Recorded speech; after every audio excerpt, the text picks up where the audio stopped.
All right, here we go. This one's really for the geeks and the nerds just like me about equipment and pedals and guitars and stuff. There's so many killer looping pedals out on the market. I mean, there's a lot of software that you can use now. The one that I use, weirdly enough, is not on the market anymore. You can get it used, the Headrush Looperboard.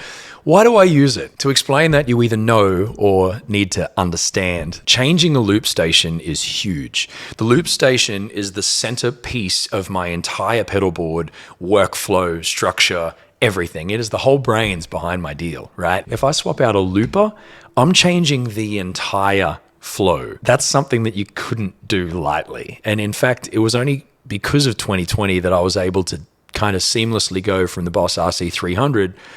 It seemed seamless, but it was about a month or so for me, from the Boss RC300 to the Headrush Looperboard. And that's because I had a bit of time at home and I had some time doing some streaming online, time to kind of finesse and figure it all out. Now, without dragging this video out too much, the Headrush Looperboard had 4 things that I needed out of a Loopstation.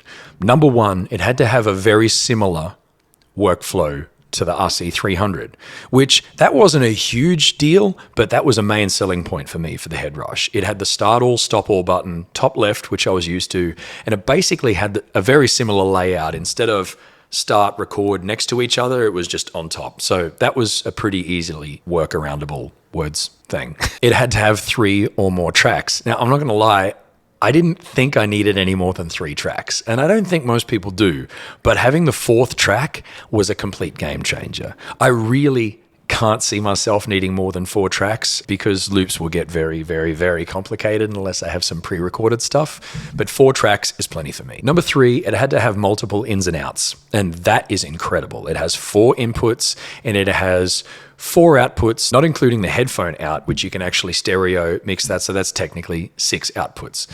5. Technically, 1 stereo and 4 mono that are easily routable across the whole deal.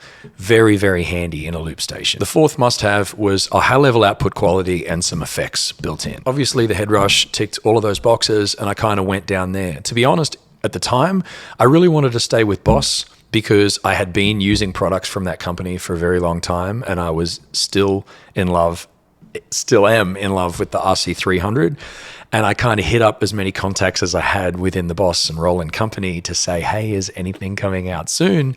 Because I'm upgrading my looper. And if you guys have something coming out, then should I sit on this for a little bit? And they couldn't give me a good enough answer. So I just had to bite the bullet because I was having some issues with mine. It was either upgrade to get the exact same model again and buy a new RC300, or it was to change it. And I thought, considering the pandemic, now's the best time to be able to change out my rig. As a little side note here too, the Looperboard had been out for about a year or 2. So they were done with their intro firmware, which seemed to have a lot of bugs, which every pedal has a lot of bugs when it first comes out, no matter what brand it is, every single pedal does. Most of them always get around those bugs in the long run, but all this to say, version 1.0 of the software was pretty bad. I'd seen in a lot of forums that it was no good and that it was very glitchy. Version 2.0 had come out. So I had heard really stable things in comparison about that, which gave me a little more confidence. All right, come to the moment that I do it. I get the pedal, I put it on the board, I build a new board around all of my stuff, and the layout is a little bit different for my external pedals, but that was something that I easily got around. I just simply fused the new locations to my memory, and it took me a little while, a couple of weeks, to kind of figure out, okay, that's there now, that's there now, that's there now. But after you figured that out, the workflow was still the same. I did love having the extra track. Yeah. I need to squeeze this little bit in here because the Headrush Looper wasn't perfect. It was a version of exactly what I needed though. One thing I had to do, it was a absolute deal breaker if I didn't, was change all of the foot switches. So all of the actual physical foot switches on the Looperboard. I don't know if I want to say they were bad quality, but they didn't suit looping. They didn't suit a perfect tap, meaning I was only a month in from using the Looperboard and I was getting misfires or double taps. So I would just hit the pedal once and it would assume I hit it twice or it didn't tap. Now, on any other pedal, whether it's an overdrive, an octave, a reverb pedal, or any other pedal on your pedal board, that's not really the biggest deal. Pedals misfire, pedals double tap, you just hit it again. If you go for the solo and you go to hit your overdrive pedal and it doesn't turn on or it turns on and off, no big deal, just hit it again. And if that only happens a couple of times in a set, so be it. Big deal breaker if it's a time-based thing. So if you've got a loop coming around and I have to start a new loop at a certain spot and I hit that and it double taps or it doesn't hit, I have to wait again. And the audience is looking at me like I'm an idiot and I didn't do the right thing. Whereas meanwhile, I nailed it. It was actually a fault of the pedal, of the foot switch. I did it all myself. Thankfully, I'm handy enough that I was able to pull the pedal apart, order some foot switches. It only cost me about $50 for the hardware. The little foot switches, I soldered them in there and I was good to go, and still are good to go. And actually, I've got 3 of these Loopstations now, 2 as backups, and I've put all new foot switches in all of them. Yes, Carl, great, awesome, whatever. New pedals are out right now. So why don't I change anything right now? Well, the Boss RC600 came out shortly after 2020.